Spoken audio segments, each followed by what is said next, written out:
Hey, what's up guys? This is Troy, Torchcraft Marine, and we've been getting asked a whole lot, how do I replace my jet pump, my impeller, wear ring? We're going to run through all those steps today to make this really easy for you guys. Okay guys, first step is we need to remove this bolt, and then we're going to remove a 10mm bolt here for our steering, and then we're going to remove the 4 pump bolts securing the whole assembly to the pump adapter. Alright. Support the back of your pump because it is going to want to fall down.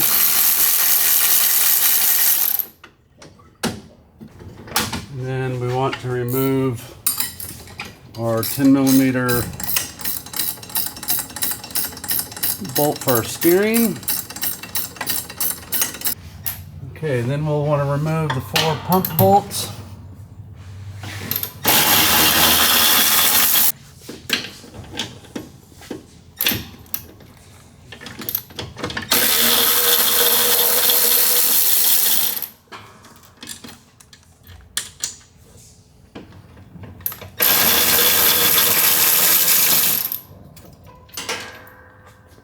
Then when you remove the last bolt, support the back of the pump, otherwise it's going to fall on you.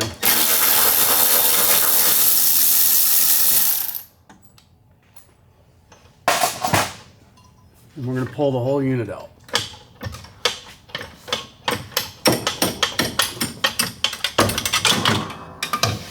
Just like that.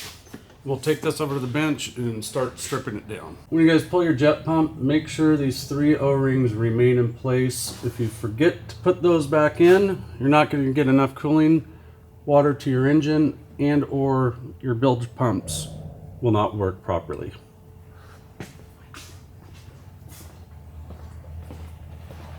Okay guys, first step is to pull this pump bracket off. So we're going to remove these 4 bolts right here.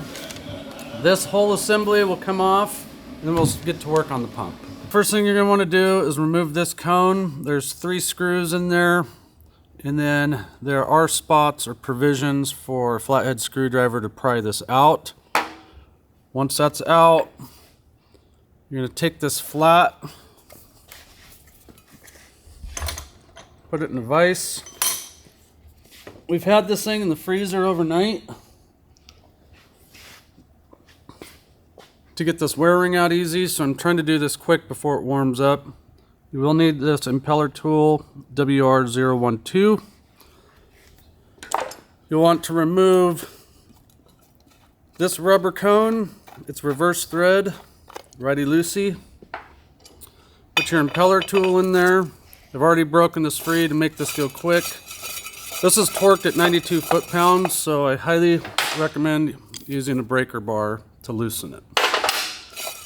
Spin your impeller out. And then if you have an extra set of hands, it'll make this much easier. But the goal is to grab onto this wear ring and yank it straight out.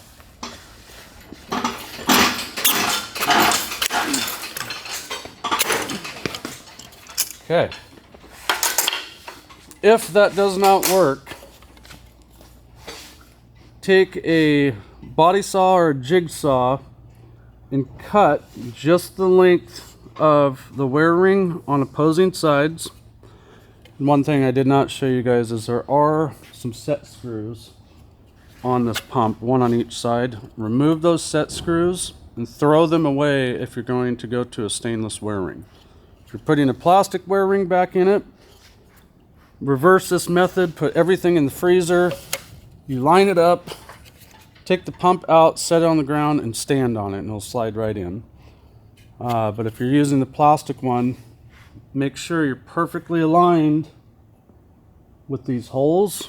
If your new wear ring already has holes in it, if it doesn't, drill pilot holes through here and then reuse the screws. If you're doing stainless, don't worry about the screws. Throw this thing in the trash as well. Okay guys, put your stainless steel wear ring in the freezer overnight. They say 2.5 hours works. Overnight seems to work better for us. This is 161 millimeter. There is an install arrow that goes towards the pump. I like to get it started there and kind of eyeball it to get it straight. You want to work fast when you do this, so make sure you have everything set up prior.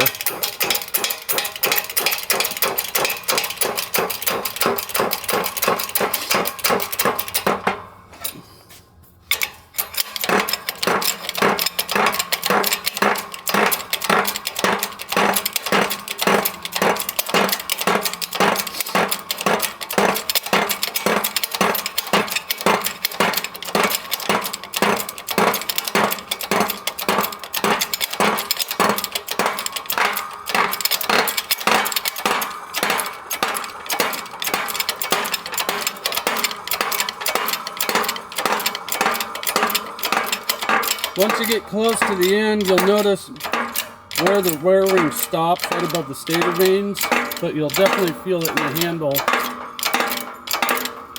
when it's fully bedded. Kind of hear it quit popping too. Right there, we're good. So if you look down here, you just want to make sure your wear ring is fully bedded right there. And you will have a little sticking out.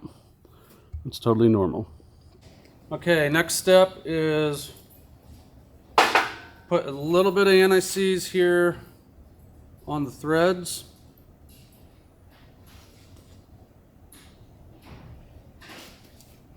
And then we're going to spin our impeller on.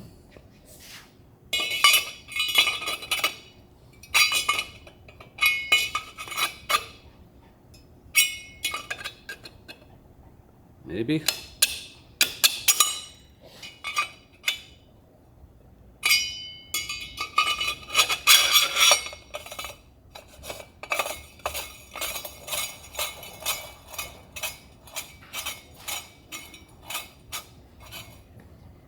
Then we put our tool back in, and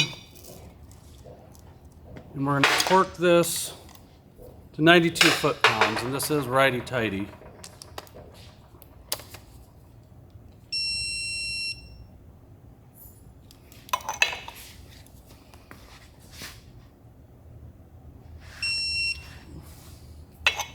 These are 92. Okay, the next step is we're going to put a rubber cone back on. We want to use blue Loctite on this. Don't be afraid to use a lot. These things can come loose. And this is reverse thread once again.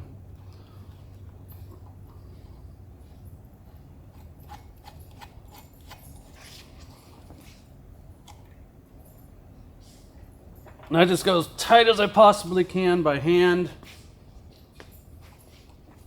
Doesn't really need much more than that. Next we'll flip this over and we'll put our cone back in, put some grease in there, and move on to the next step. Next step, we're going to reinstall our cone, and something important to note on these is the bolt spacing is not symmetrical on these. So if you look down at the bolt pattern, they are offset, so it can only go on one way.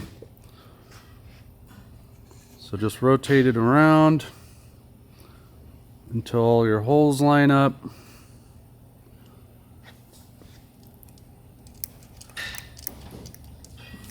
Send it down into place, and then add a drop of blue Loctite to each one of these screws.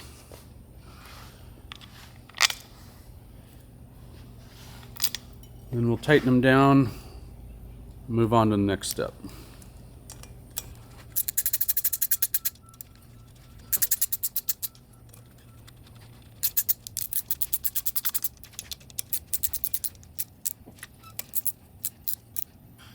We're just going snug on these.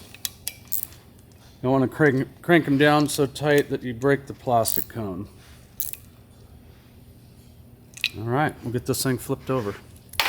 Okay, now that we got the pump flipped over, we're going to throw our sealing ring back on just like that. It is grooved. Make sure the tapered end is facing towards your engine.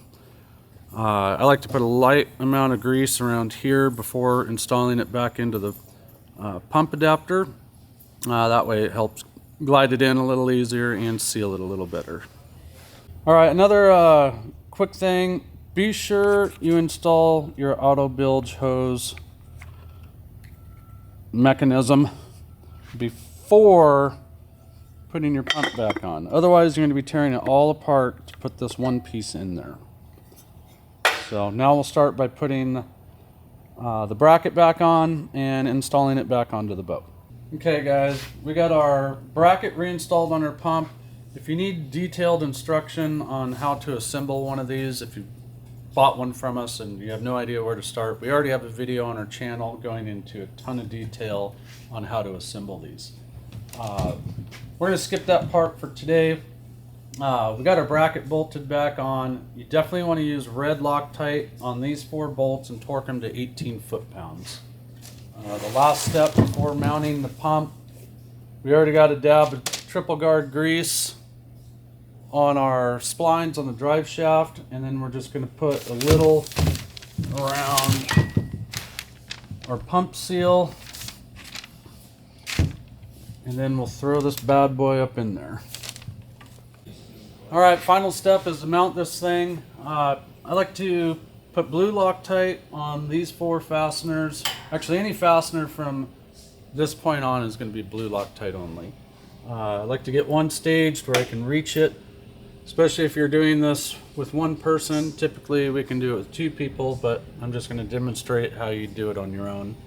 The goal is to get this set up in here, but your impeller splines 9 times out of 10 aren't going to match the splines on the drive shaft. You may have to pull it back slightly, reach in there and rotate your impeller until it fully beds in.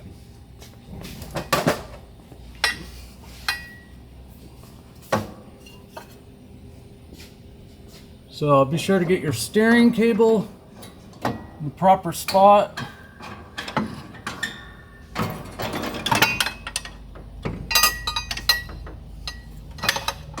And just as expected, it doesn't line up. I'm going to reach in there and slightly rotate it.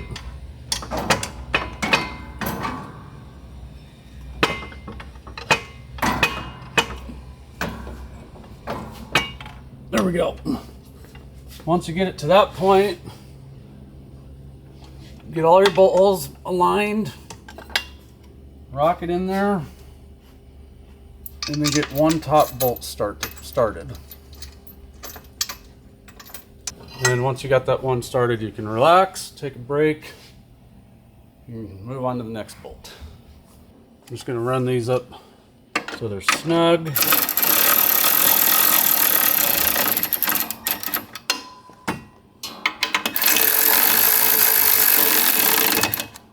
Then we'll get out the torque wrench and torque these to 18 foot-pounds. Okay, we set at 18 foot-pounds.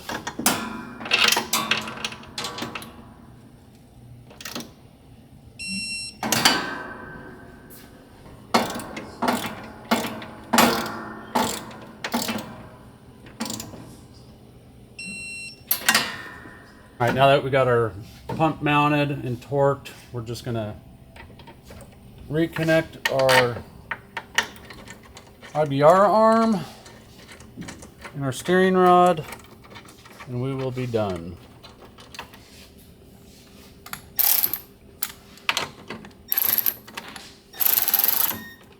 This guy just go snug.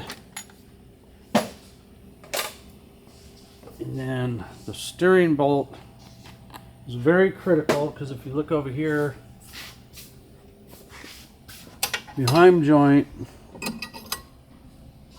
is narrower than the mounting surface. So if you over torque this, it'll bring that casting together so tight that it'll actually break the ear off. And then you're gonna have to take this all apart and order a new steering nozzle in order to remedy that. So all we do, run the bolt in there, blue Loctite, run it down snug, If you're very paranoid about it, you can add a nylock down here.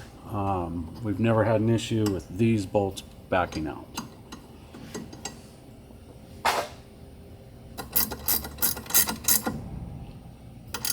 Just bring it in until it's snug and then just give it a little bit more.